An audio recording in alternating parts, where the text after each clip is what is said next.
Yo, what's going on, guys? Welcome back to another video today.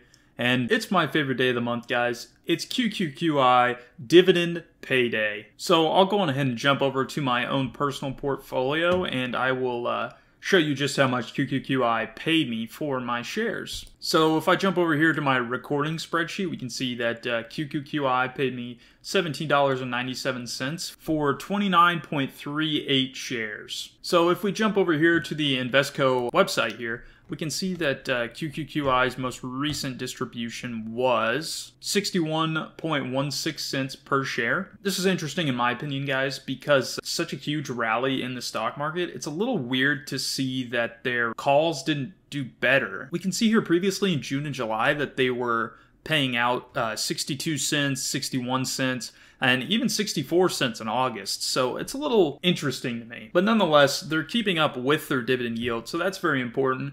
And their net asset value is kind of just trending sideways. I mean, it's a little up, a little down. Personally here, I'm up only $22. This is a little off because my spreadsheet doesn't account for after-hours trading. So it's very important to keep that in mind. It might be $5 to $10 more. But I think honestly, guys, going forward, QQQI has proven to be a pretty reliable yielding dividend stock. If you guys are enjoying this video so far, make sure to like and subscribe. It really helps the channel and I really appreciate it. Now, as I mentioned in one of my previous videos, we haven't necessarily seen them in a recession, so we don't know how the asset value is going to perform in a downtrending stock market.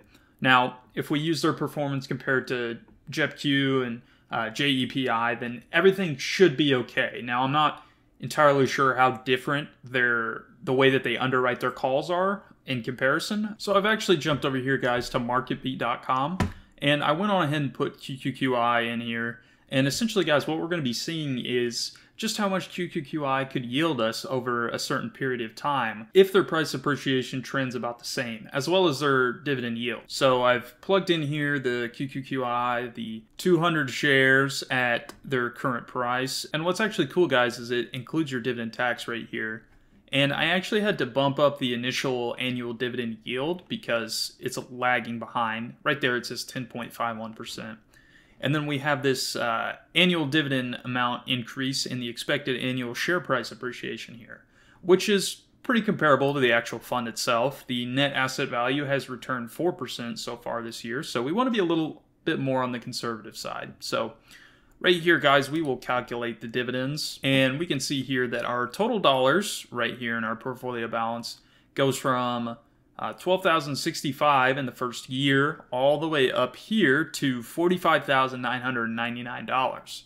And what's even cooler right here is on our dividend income, we go from $1,492 per year all the way up to $5,688. And the impressive thing here, guys, is that this is just in a 10-year span. Just imagine how much you would have if you had a larger amount invested in QQQI. Even right here, this yield on cost, I don't necessarily think this will accurately represent the fund just because it's really difficult to get a high yield on cost with these income funds just based on the way they write their call strategies. And even right here, guys, we can see that we start with 200 shares in the first year, and then by the end of year 10, we actually have 584 shares. So our position has over doubled. It's actually closer to 2.5 times our initial amount of shares owned. So that's really interesting. Now let's go back up here and just plug away at some other numbers. So say we had, $20,000 in QQQI, and boom, we get a $91,000 ending balance. So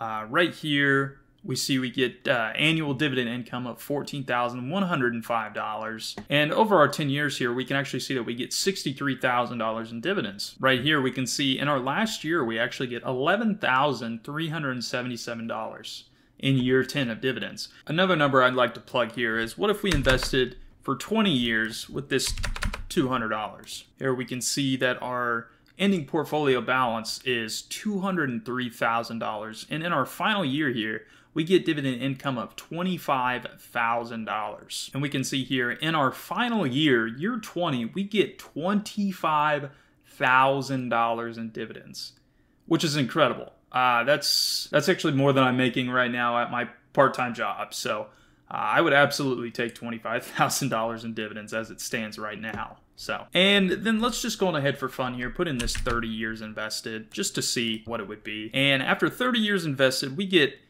an ending balance of $900,000.